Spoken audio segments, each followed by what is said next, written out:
이유 제시 없는 요청만의 경우는 겨우 60%의 승낙만을 얻고 있다.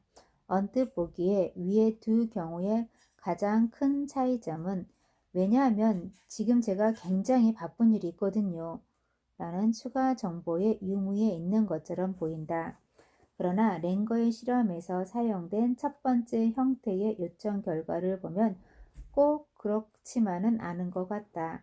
다시 말해서 요청 상황에서 상대방의 승낙을 얻어내는 마술 언어는 추가 정보 전체가 아니라 왜냐하면 이라는 단어 하나라는 사실이다. 랭거의 세 번째 형태의 요청은 비록 왜냐하면 이라는 용어는 사용하였지만 아무런 새로운 추가 정보가 없는, 즉 명확한 이유를 제시하지 않은 요청의 형태를 띠고 있었다. 죄송합니다만 제가 지금 5장을 복사해야 하는데 제가 먼저 복사하면 안 될까요? 왜냐하면 제가 꼭 복사를 해야 하거든요. 라는 요청에도 사람들의 93%가 승낙하고 있다는 사실은 매우 놀라운 일이다. 마치 박제된 족제비에게 설치된 누군기로부터 흘러나오는 칩칩 소리를 가지고 어미 칠면조의 모성애를 자극하여 자동화된 행동을 도출해낸 것처럼 왜냐하면 이라는 말 한마디가 요청에 대한 명확한 이유도 제시하지 않은 상태에서도 랭거의 피실험자들로부터 자동적으로 승낙을 얻어내고 있는 것이다. 가로 열고 기억하는가? 열려라 참깨 라는 비밀 암호를 가로 닫고. 비록 랭거의 추 연구 결과가 사람들이 항상 그처럼 기계적으로만 행동하는 것은 아니라고 밝혀내고 있지만 놀라운 사실은 그러한 행동이 생각보다 훨씬 자주 발견된다는 점이다. 예를 들어 지배인의 오해 때문에 가격이 갑작스럽게 2배나 오른 후에야 벌떼처럼 터키옥에 몰려들었던 관광객들의 이상스러운 행동을 생각해 보자.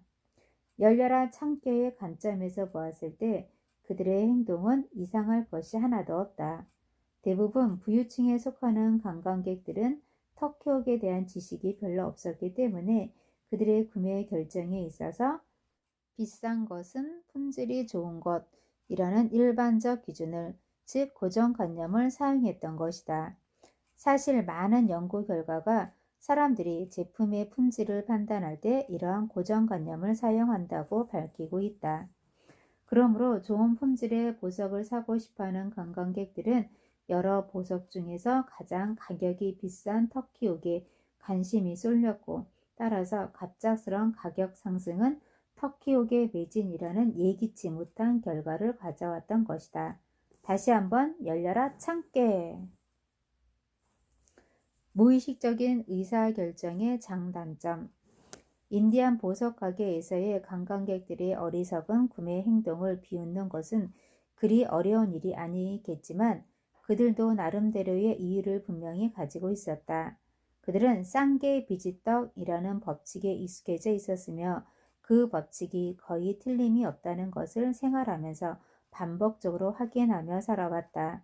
따라서 그들은 좋은 품질의 제품을 구입하기 위해서는 반드시 고가품을 구입해야 한다는 고정관념에 쉽게 빠져들었던 것이다.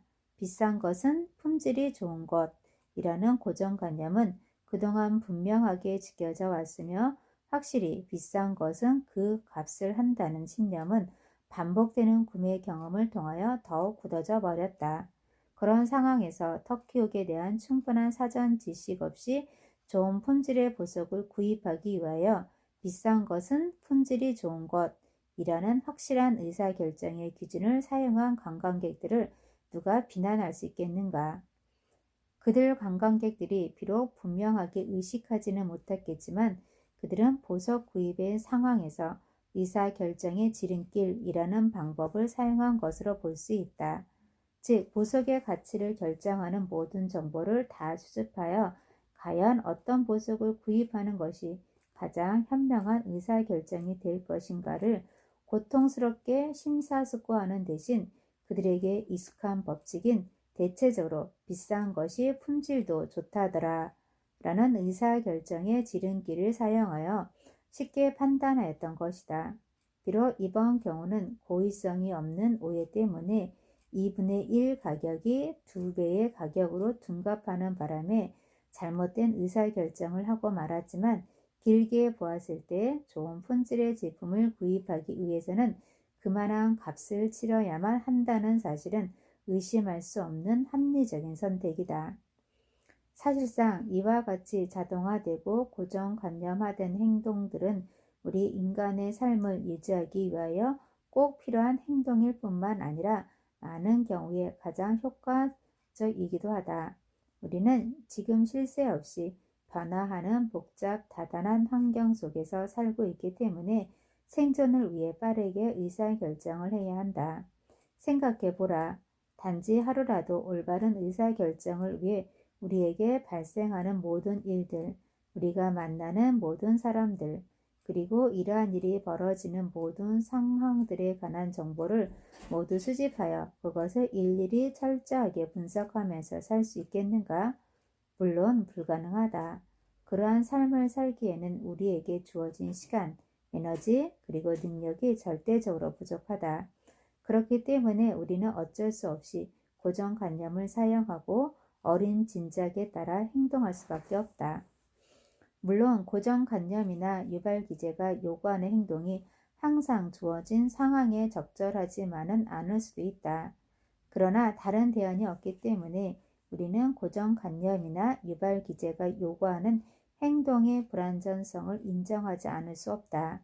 그러한 의사결정의 지름길을 사용하지 않는다면 우리는 의사결정을 요구하는 상황에서 아무런 결정도 하지 못한 채 그저 정보나 수집하고 분석하고 다시 분석된 정보를 재점검하는 행동만을 되풀이하여 정작 의사결정의 중요한 시점을 놓쳐버릴 우를 범할지도 모르는 일이다. 우리의 미래는 우리로 하여금 현재보다 더욱 많은 고정관념을 사용하게 만들 것이 틀림없다. 왜냐하면 미래가 현재보다 더욱 복잡하리라는 것은 긴 설명이 필요 없기 때문이다. 인지 심리학자들의 최근 연구에 의하면 우리 인간들이 일상적인 판단에 적용하고 있는 의사결정의 지름길은 매우 다양한 것으로 보여진다. 판단의 지침이라고 일컬어지는 이러한 의사결정의 지름길들은 비싼 것은 품질이 좋은 것이라는 법칙과 거의 흡사하게 작용하고 있다.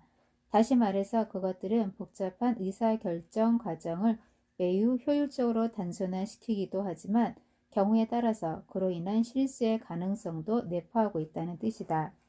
예를 들어 전문가들이 그렇게 말했다면 틀림없는 사실일 것이다 라는 지름길 법칙을 생각해 보자. 책 뒷부분의 권위의 법칙에서 살펴보게 되겠지만 우리 사회는 어느 특정 주제에서 권위를 지닌 한 개인의 말과 지침을 생각 없이 수용하려는 경향이 있다.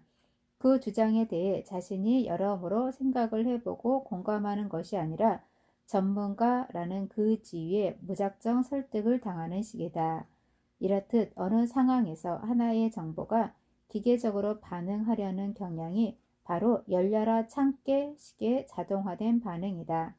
반면에 그 정보를 철저하게 분석하려는 경향은 통제된 반응이라 부를 수 있다.